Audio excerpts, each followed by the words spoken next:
눈부신 황금 가면이라는 제목으로 말씀 전하도록 하겠습니다. 지난 5월 9일에 김동률의 신보가 있었습니다.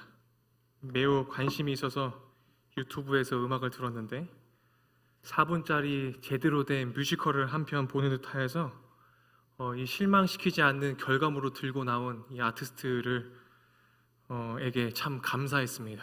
그리고 매우 똑똑한 아티스트구나 감탄했습니다. 오랫동안 목사님이 기다리고 있었는데 역시나 해서 너무나 감사했고 너무 잘 들었어요.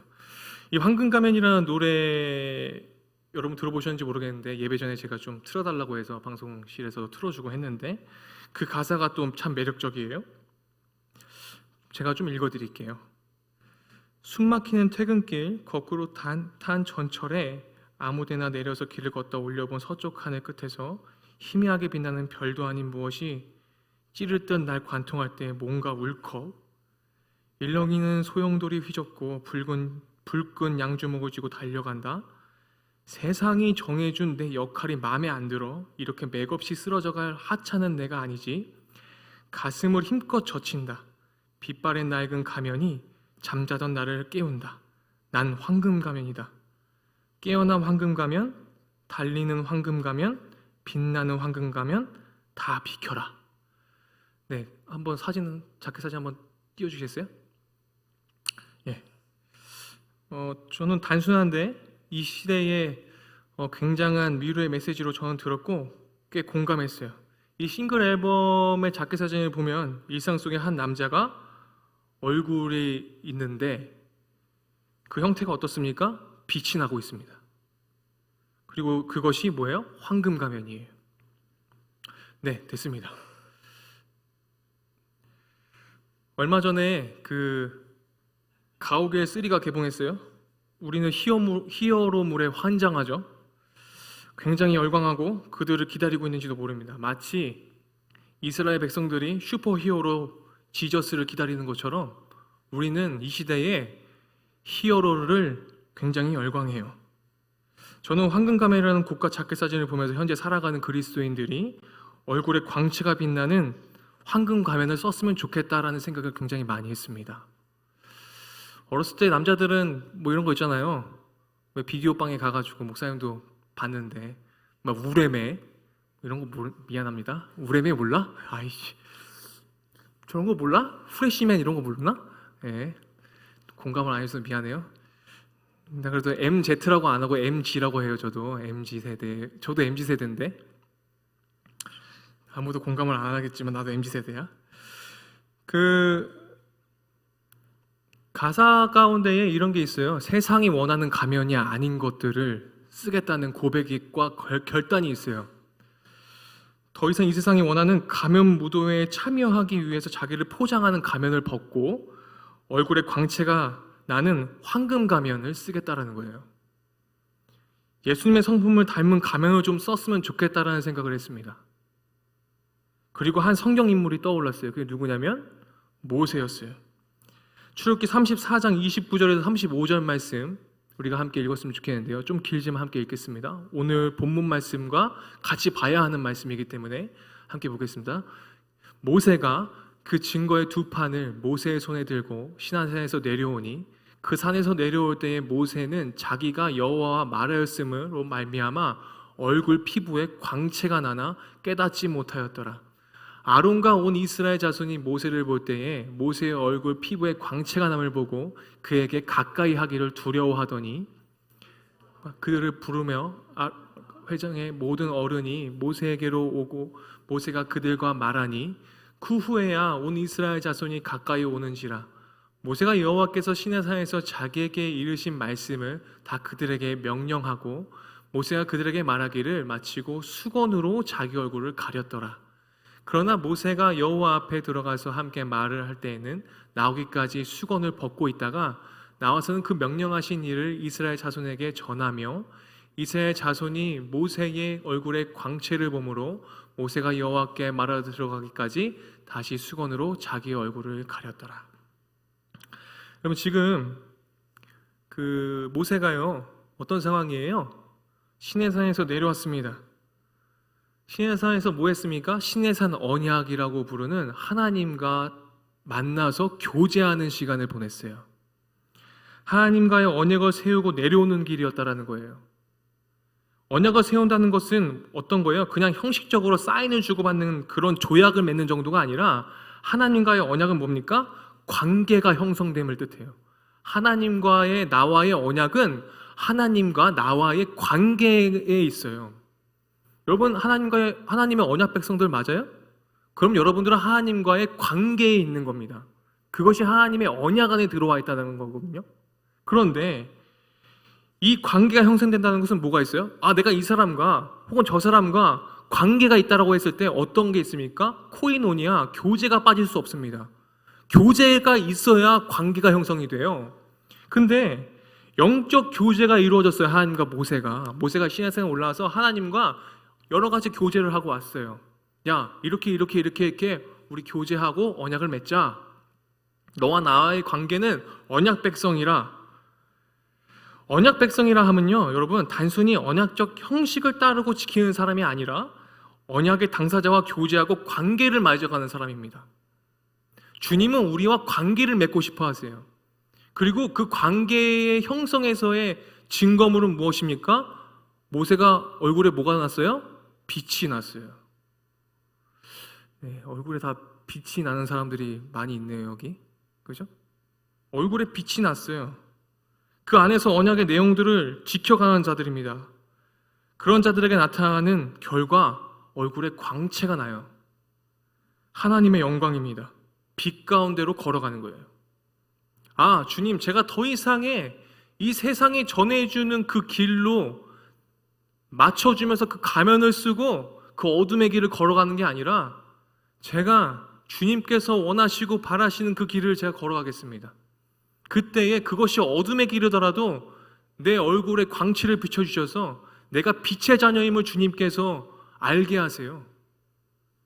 성경은 모세가 증거의 두 판을 들고 산으로 내려올 때 얼굴 피부에 광채가 났다고 기록하고 있는데 하나님의 교제 속에서 모세는 얼굴에 광채가 납니다. 여러분, 우리가 얼굴에 광채가 안 나요. 그건 뭐예요? 하나님과의 교제가 실패했음을 말해요. 여러분들도 보일걸요? 저 사람 왜 이렇게 얼굴이 햇빛에 탄 거 말고 왜 이렇게 어둡지? 뭔가 하나님과의 관계에 문제가 있구나. 우리도 느낀다고요. 왜? 우린 하나님의 형상으로 지음받았고 우린 영적인 동물이잖아요. 딱 보면 알아요. 저번 주 주일이랑 뭔가 다른데? 보이거든. 보여요. 저 마음속에 아직도 용서하지 못하고 사랑하지 못하는 마음이 있구나. 보여요. 보이거든요. 하나님의 빛이 드러나고 있습니다. 모세는요, 하나님과의 교제를 하니까. 하나님과의 끈끈한 영적 교제가 있는 사람은 빛이 날 수밖에 없다니까요.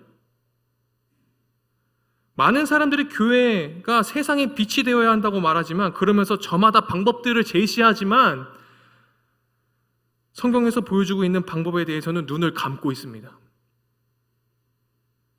하나님의 방법대로 하지 않아요. 왜? 도대체? 우리가 빛을 낼 수 있는 근거는 하나님의 빛, 하나님의 영광을 먼저 경험하고 맛본 사람이 그 빛을 낼 수 있어요.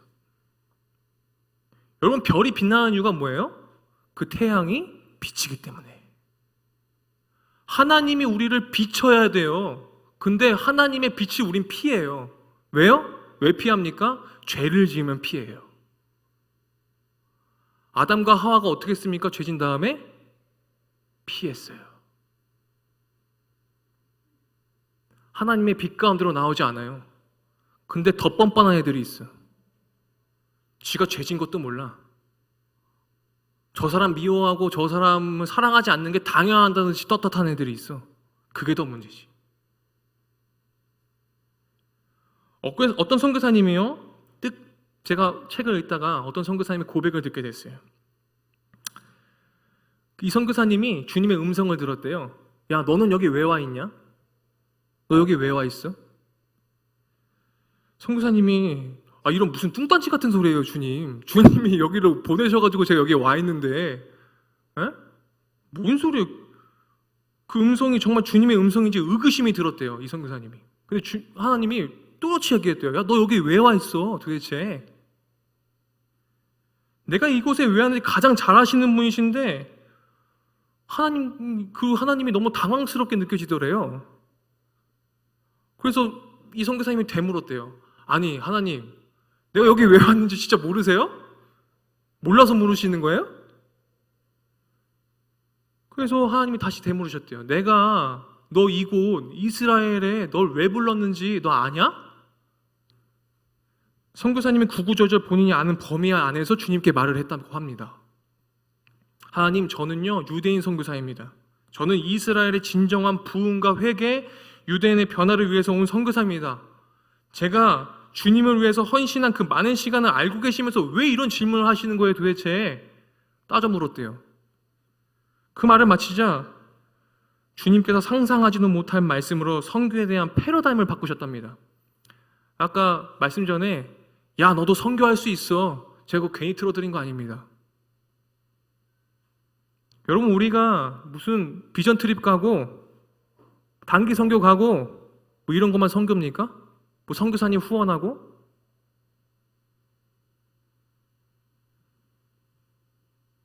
주님께서 말씀하셨어요. 야, 그건 네가 정의한 선교고 나와 상관없어. 너는 유대인을 변화시키고 선교하려고 이곳에 이스라엘에 왔지만 근데 사랑하는 아들아, 나는 너부터 먼저 선교하고 싶다 라고 말씀하셨대요. 하나님이 나 먼저 선교하시기 위해서 나를 이곳 이스라엘로 부르셨다는 것을 깨달은 거예요. 이게 무슨 의미인지 그때 당시엔 잘 몰랐다고 합니다. 나중에 알게 된 충격적인 사실은 유대인들이 아니라 나 자신이 선교의 대상이기 때문에 하나님이 나를 이곳으로 부르셨다는 겁니다. 여러분, 여기 왜 와 있습니까? 누구 때문입니까? 하나님이 우리를 부르신 것에 대해서, 여러분 그 부르심에 대해서 다시 한번 점검을 해보세요.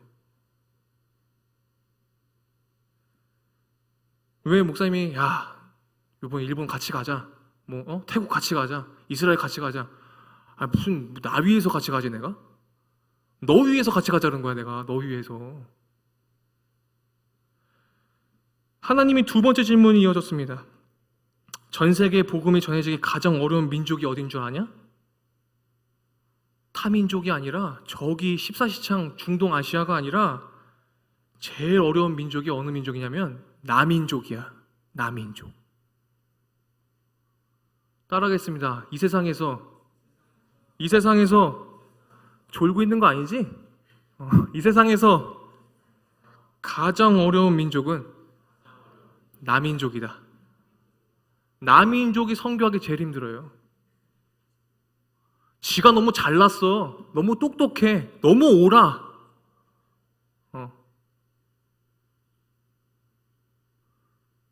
주님은 겸손하고 온유한 자를 찾으세요. 남민족을 깨뜨리시길 원하세요.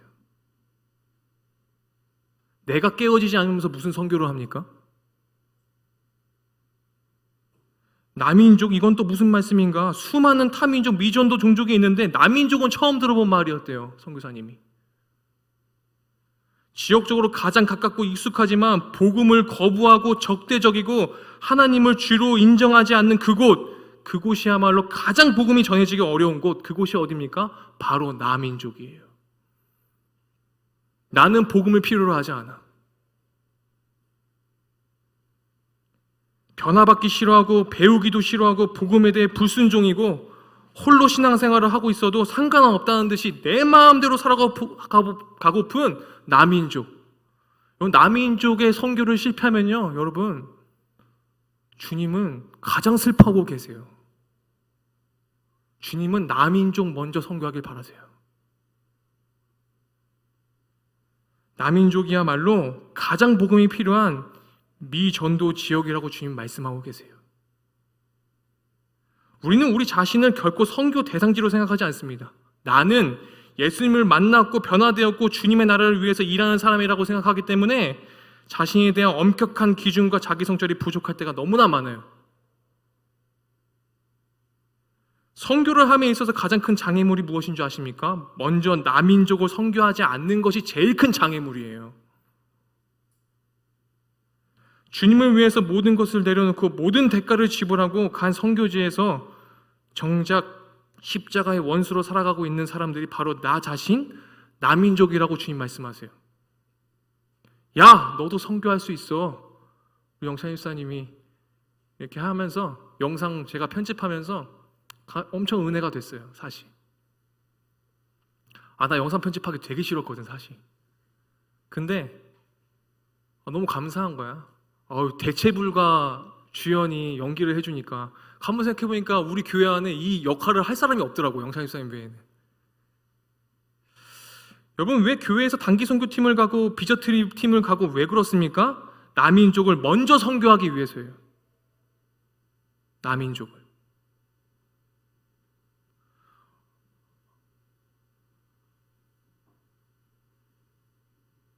복음을 전하기 전에, 현지인들을 변화시키기 전에, 선교지에 가서 선교사 노릇하기 전에 복음은 나 자신에게, 남인족에게 먼저 전해줘야 되는 것입니다. 내가 바로 선교사가 돼야 돼요. 복음이 가장 필요한 사람은 나 자신이고, 가장 복음에 대해 대적하고 거부하고 순종하기를 싫어하는 사람은 유대인들이 아니라 내가 있는 그곳에서 선교적 삶을 살아가고 있는 자신이라는 것을 이 선교사님이 먼저 깨달았대요. 그리고 그 하나님의 마음을, 그 주님의 마음을 비로소 알게 되었대요. 제 이 글을 보면서 저도 많이 돌이켰어요. 주님과의 교제 속에서 얼굴에 광채가 나기를 주님은 바라십니다. 주님은 여러분들이 진짜 선교적 삶 살길 바라세요. 무슨 단기 선교팀만 가면은 그때만 선교사고 한국 돌아오면 선교사 아니야? 우리는 타민족에 대한 사랑과 열정을 가지고 그동안 복음을 전하면서 사역을 감당해 왔지만 이제는 남인족에 대해서 성찰하고 생각하고 점검하고 말씀 앞에 엎드려야 될 때입니다. 마음이 아프지만, 자존심이 상하지만, 인정하고 싶지 않고 피하고 싶지만 이제 가면 무도회를 마칠 시간이에요. 세상이 말하는 가면을 이제 벗으세요. 얼굴의 광채를 그만 가리세요. 정직히 나의 내면을 말씀 앞에 비추시고 도무지 깨어지지 않을 정도로 견고한 진이 되어버린 남인족의 종교적 가면을 주님은 벗어버리시길 원하십니다. 우리 안에 있는 모든 이론이 무너져야 합니다. 우리 안에 하나님을 대적하며 높아진 모든 견고한 진들을 무너뜨리십시오. 우리 안에 모든 생각은 그리스도께 무릎 꿇고 사로잡혀야 합니다. 내가 나의 주인일 때가 너무나 많잖아요. 오늘 본문 말씀의 앞에 우리가 읽지 않았지만 고린도후서 3장 1절에서 3절 말씀 우리가 함께 읽겠습니다. 고린도후서 3장 1절에서 3절 말씀 다 같이 읽겠습니다. 하나님의 뜻으로 말미암아 그리스도 예수의 사도된 바울과 형제 디모데는 고린도에 있는 하나님의 교회와 또는 온 아가야에 있는 모든 성도에게 하나님 아버지와 주 예수 그리스도로부터 은혜와 평강이 있기를 원하노라. 찬송하리로다. 그는 우리 주 예수 그리스도의 하나님이시요 자비의 아버지시요 모든 위로의 하나님이시며. 여러분, 당시 지금 이 고린도 후서의 말씀의 배경을 우리가 좀 살펴보겠는데요. 여러분, 이 당시의 고린도 교회 내에는 교회를 어지럽게 하는 유대 율법 교사들이 있었습니다. 이들은요, 예루살렘 교회의 추천서를 받았기 때문에 자신들만 교회 안에서 선생 노릇을 할 수 있다라고 얘기했어요. 자신들만 가르칠 자격이 있다라고 얘기한 거예요. 바울은 그런 추천서가 없으므로 사도직에 대한 의심을 받습니다. 그리고 문제거리가 계속돼요. 자격이 없다고 비난했어요. 왜? 바울은 추천서가 없기 때문에. 그래서 바울은 선생, 넌 가르칠 자격이 없다. 넌 사도가 아니야. 라고 공격했습니다. 그래서 일부 고린도 교회 교인들은 그들의 선전에 미혹되어 가지고 바울을 어떻게 합니까? 적대시하는 내용이 나옵니다. 바울을 적대시해요. 한마디로 야 잠깐만 여기 아까 우리 진솔이 15년 근속시상 받았어요 오늘. 10년. 박수. 미안합니다. 10년. 우리 진솔이 10년 동안 교사했는데 갑자기 야, 너 추천서가 없으니까 너 교사할 자격이 없어. 이러는 거예요. 그럼 무슨 말도 안 되는 소리야. 그죠? 이런 상황에서 바울은 고린도 교회인들에게 자신의 사도직을 입증하는 추천서는 필요 없다라고 얘기합니다. 그리고 바울이 어떻게 얘기합니까? 너무 멋있어요. 고린도 교회 교인들이 자신의 추천서라고 얘기합니다. 무슨 말인지 이해 안 되세요? 자신이 고린도 지역에 복음을 전하고 성령이 역사하셔서 그리스도인 된 고린도 교회 교인들 자체가 자신의 사도권을 입증할 수 있는 결정적인 증거라고 얘기를 해요. 추천서는 종이 쪼가리일 뿐이야. 그런 거 다 필요 없어.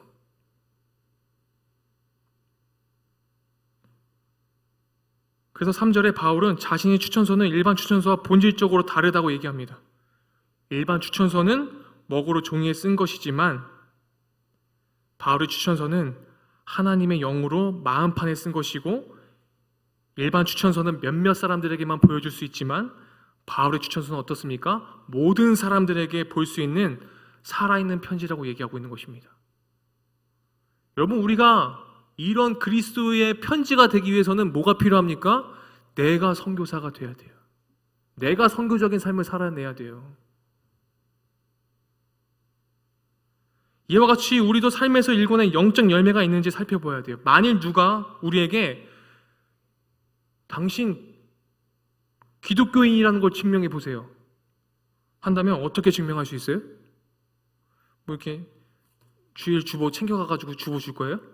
이걸로 증명할 수 있습니까? 물론 예배를 드리고 기도와 찬양이 있는 신앙생활로 증거가 될 수 있습니다. 그러나 더 중요한 것은 신앙생활 안에서 영적 열매를 내보여야 해요. 내가 만난 하나님을 증거하는 거예요. 그게 영적 열매예요.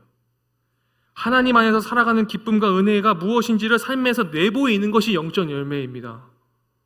그런데 그런 것이 없어요. 그럼 본인의 신앙을 리얼리티 체크할 필요가 있습니다. 아니, 예수님 믿는다며. 근데 영적 열매가 왜 없어 도대체? 그 빛의 열매가 왜 없지?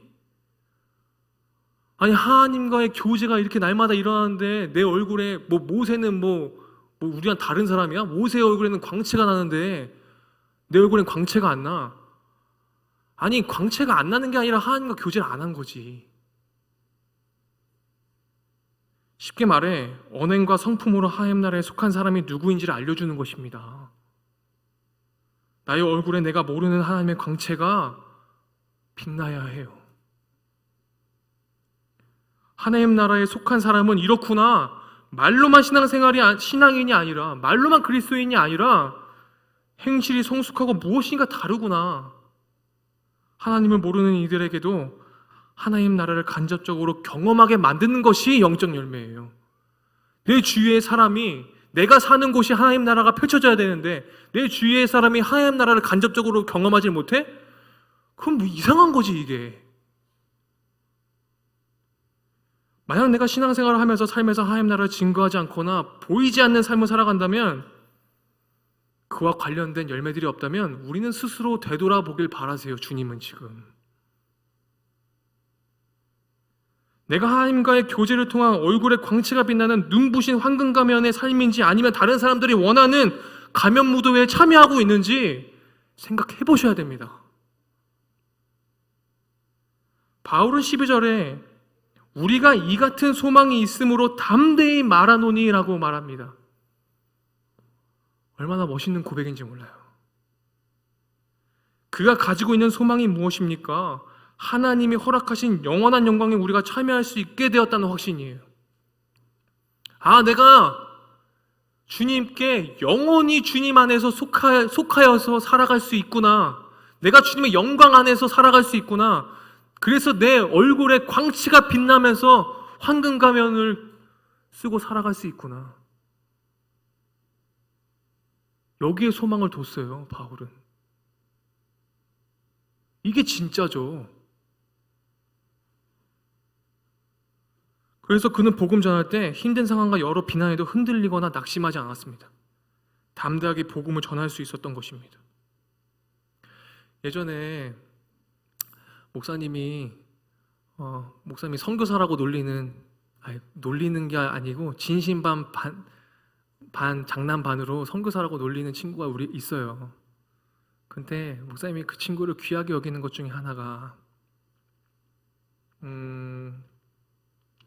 주의 친구들이 그랬다는 거야. 야, 너는 뭔데 맨날 그렇게 교회에서 사냐? 도대체? 그래서 그 얘기를 듣는데 뭔가 자기는 뒤처지는 것 같고 뭐 그랬다라는 거야. 그렇지만 흔들리지 않는 걸 봤어요. 그게 선교사지. 그래서 내가 그 이후로 내가 걔 선교사라고 불러. 그게 선교사 아니야? 그게? 예전에 여러분 어떤 TV 광고를 보았는데 한 남자가 나오는데 출근길 지하철에서 이리 치이고 저리 치이고 정말 지옥철이라는 그 지옥철에서 막 이렇게 있는데 상사에게 구박을 받고 집에서 아내에게 집에 들어가니까 잔소리를 들어도 그의 인상이 찡그러미 없이 너무나 싱글벙글한 행복한 걸 봤어요. 이유를 알고 보니 왜 그래? 로또 1등에 당첨된 거야. 로또 1등에 당첨되니까 누가 나를 뭐라고 해도 다 감당할 수 있는 거지. 여러분, 근데 그 로또 1등에 당첨돼가지고 막 그렇게 누가 나를 욕하고 뭐 해도 왜 흔들리지 않아? 내 마음이? 왜 요동하지 않아? 왜 나쁜 마음이 안 생겨? 그 로또 1등 그 종이 쪼가리가 나의 소망인 거야. 여기에 소망이 있는 거야, 그 사람은.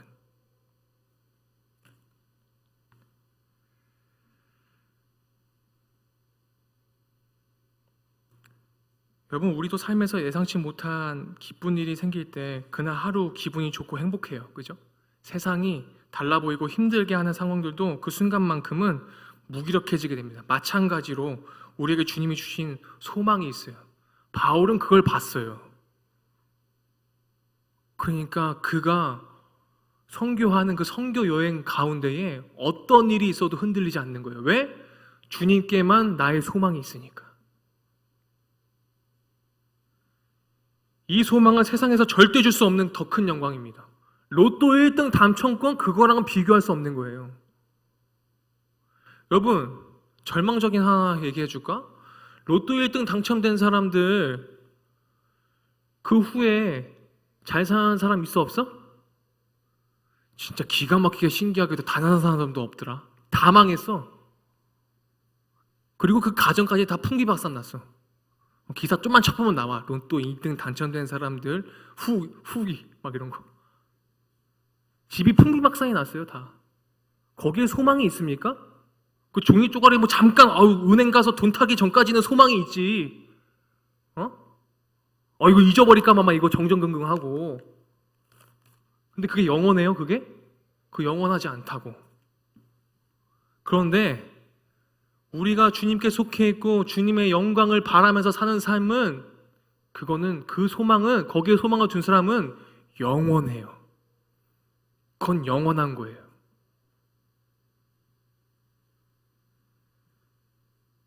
우리 13절의 말씀을 좀 볼게요. 13절 말씀을 우리가 함께 읽겠습니다.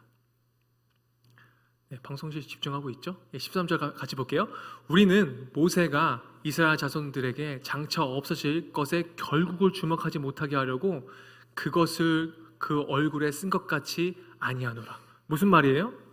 바울은요 모세처럼요 하지 않겠다라는 거예요. 모세는요 그 광채의 빛을 가리려고 수건으로 덮었어요. 근데 뭐라고 고백합니까? 바울은요 그 얼굴에 쓴 것 같이 아니하노라. 바울은 안 써요. 왜 그래요? 모세는요 백성들이 영원하지 않을 것을 영원한 것으로 착각할까 봐 얼굴에 수건을 썼지만 바울은 자신이 갖고 있는 복음의 영광이 영원한 것이므로 사람들의 오해를 두려워할 필요가 없기 때문에 얼굴에 수건을 안 쓴다라는 겁니다. 하나님의 복음은 영원해요. 그 복음의 빛은 영원한 겁니다. 가릴 필요가 없는 거야. 바울이 이어서 14절 15절 말씀에 이스라엘 백성들이 그리스도가 오신 지금에도 구약을 읽을 때에 복음에 대한 영적인 시야가 가려져 있어서 그리스도를 발견하지 못하고 하나님의 영광을 볼 수 없음을 지적합니다. 여러분, 14절 말씀이요. 오늘까지도 구약을 읽을 때 그 수건 무슨 말이에요, 여러분? 우리도요 비슷해요. 오늘날을 살아가면서 우리 성경을 읽으면서 방금 전에도 어떤 친구가 욥기 말씀 질문했어요. 여러분, 우리는요 우리의 이해를 가지고서 하나님을 이해하려고 해요. 그러니까 성경 말씀이 이해가 안 가는 거야. 이게 안 벗겨지는 거야. 하나님, 여러분 성경을요 이해의 범주에 놓고서 이거 읽으면은 이거 어떻게 이걸 이해를 해? 예? 여러분 보리떡 5개로 5,000명 먹이는 거 이거 이해할 수 있어? 물고기 2마리에 이해돼? 이거 이해돼? 이거 이해의 범주가 아니야. 이거는 어떻게 이해를 하면서 성경을 읽습니까? 그 프레임에서 헤어나오지 않으면요 성경 읽으면요 저렇게 되는 거예요. 네. 이해가 안 가. 이해를 넘어서서 성경을 봐야 거기에 이해가 아니라 하나님을 발견하죠. 아, 주님이 왜 이런 마음으로 이렇게 하셨지? 왜 저런 마음으로 저렇게 하셨지? 욥의 아내와 자녀들을 왜 죽이셨는지 내가 설명할 게 아니라 본인이 그거를 넘어서서 봐야 된다니까. 영적인 시야가 가려져서 그리스도를 발견하지 못하고 하나님의 영광을 볼 수 없음을 지적하고 있어요. 그 수건을 벗겨내세요. 목사님이 항상 얘기하잖아, 여러분. 저 사람은 사랑의 대상이야. 용서의 대상이고 화해해야 할 대상이라니까? 저 사람을 이해하기 시작하면 용서 못해. 화해할 수 없어. 사랑하지 못한다니까. 어떻게 이해하고 사랑해? 말도 안 되는 거지. 영적인 시야를 가리게 만드는 것은 우리들의 마음에 수건이 덮였기 때문인데 여기서 수건은 무엇입니까? 성경에서 얘기하고 있습니다. 뭐라고 나와 있어요? 우리의 완고한 마음 때문에. 우리의 완고한 마음 때문에 계속 이해만 하려고 그래. 이해만. 사랑하려고 하지 않아. 예수님은 분명히 말씀하셨습니다. 야, 너 서로 이해해야 돼.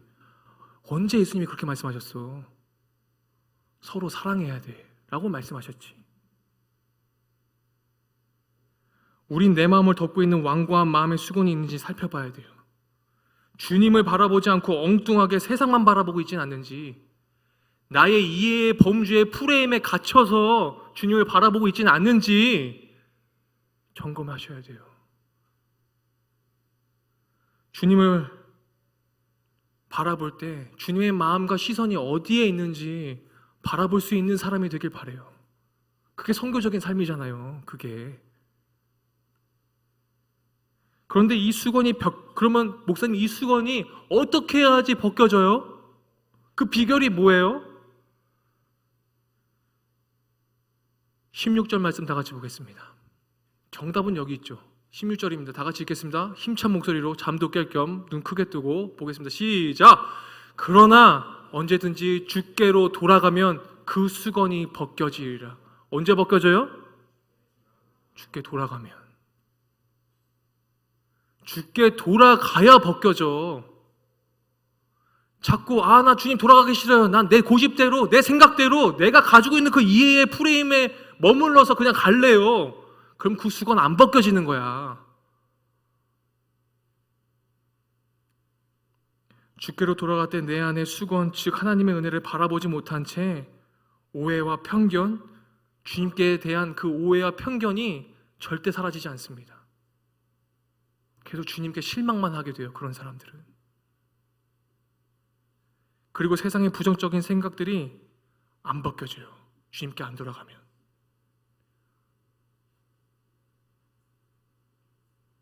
목사님 요즘 굉장히 속상한 게 있어요. 사실 제가 여러분들한테 이렇게 설교를 할 수밖에 없는 이 마음도 이해해 줬으면 좋겠어요.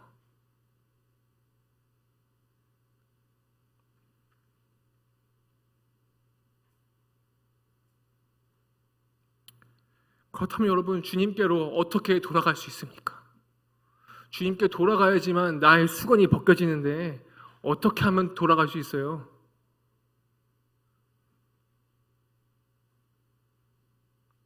본문에 답이 있잖아요. 그죠? 돌아가면의 원어적인 뜻은 뭐예요? 돌이키다입니다. 돌이키는 게 뭡니까? 회심하라는 거예요. 회개하라는 거예요. 저 사람을 용서할 수 없는 마음을 주셔도 그 마음 돌이키세요. 저 사람을 미워하고 시기하고 질투하는 마음을 돌이키십시오.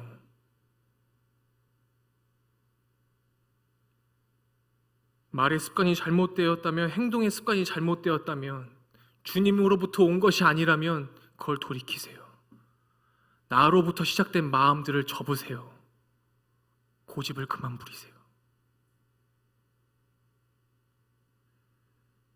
지난 날들을 반성하며 돌이키는 것이 쉽지가 않음을 또한 고백합니다.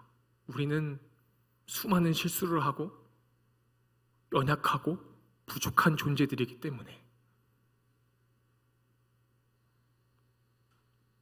그래서 주님의 도우심을 우리는 철저하게 간구해야 됩니다. 주님, 저 사람을 용서할 수 있는 힘을 주십시오. 저 사람을 사랑할 수 있는 힘을 제발 주십시오. 간구하세요. 그런데 그것조차 안 하려고 그래. 주님 믿는다고 하면서. 그게 문제죠. 그럴 때마다 사단은 우리를 조롱해요. 거봐, 너는 쟤를 용서할 수 없잖아. 거봐, 넌 쟤를 사랑할 수 없는 존재야. 왜 그런 조롱거리가 됩니까, 도대체?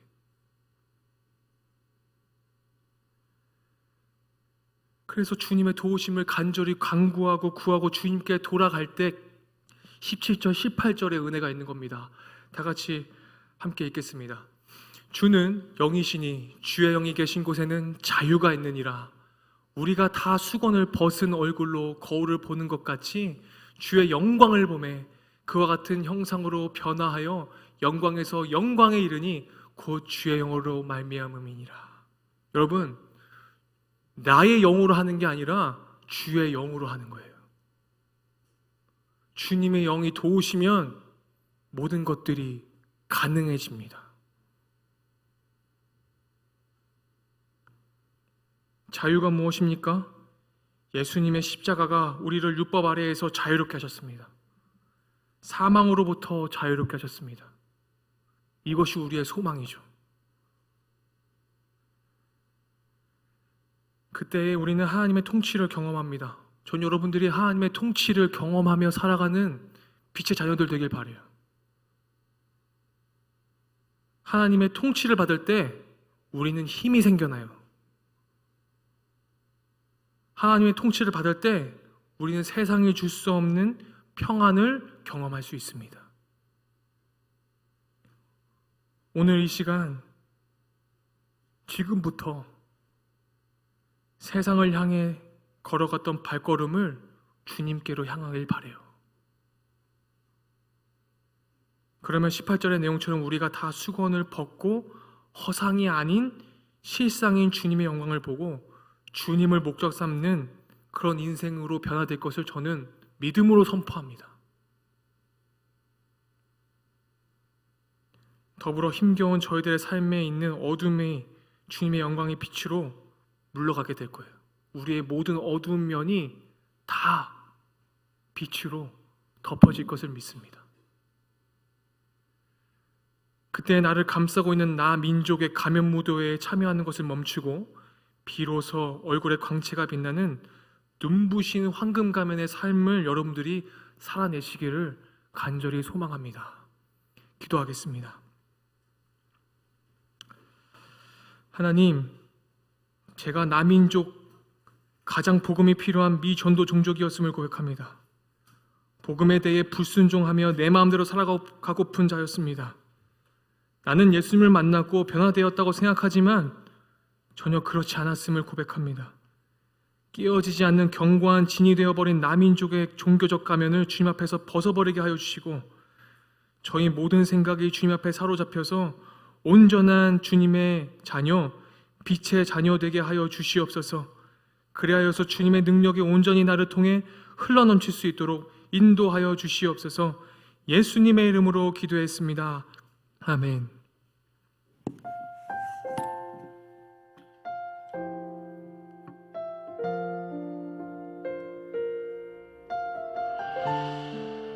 말씀 기억하면서 함께 찬양합시다.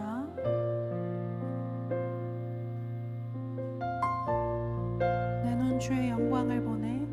내 눈 주의 영광을 보네. 우리 가운데 계신 주님, 그 빛난 영광 온 하늘 덮고, 그 찬송 온 땅 가득해.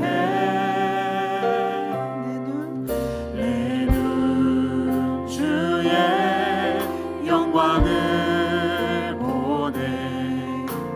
찬송 가운데 서신 주님, 주님의 얼굴은 온 세상 향하네. 권능의 발을 드셨네. 주의 영광 이곳에 가득해. 우린 섬에 주님과 함께 찬양하며 우리는 전진하리.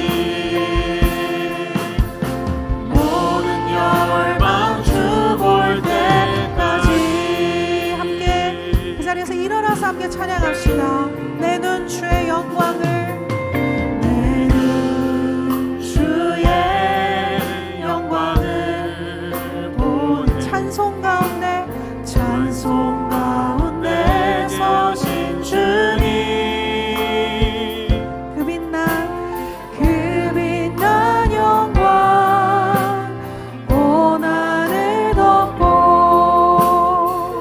그 찬송 온 땅 가득해. 내 눈 주의 영광을 보네. 찬송 가운데 서신 주님,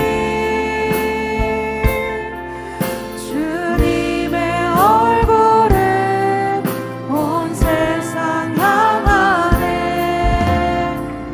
권능의 발을 드셨네. 주의 영광 이곳에 가득해. 우린 선해 주님과 함께 찬양하며 우리는 전진하리. 모든 열방 주 볼 때까지. 하늘아버지 우리를 새롭게 하사, 하늘아버지 우리를 새롭게 하사, 열방 중에서 주를 섬기게 하소서. 모든 나라 일어나 찬송 부르며 영광의 주님을 보게 하소서. 주의 영광 이곳에 가득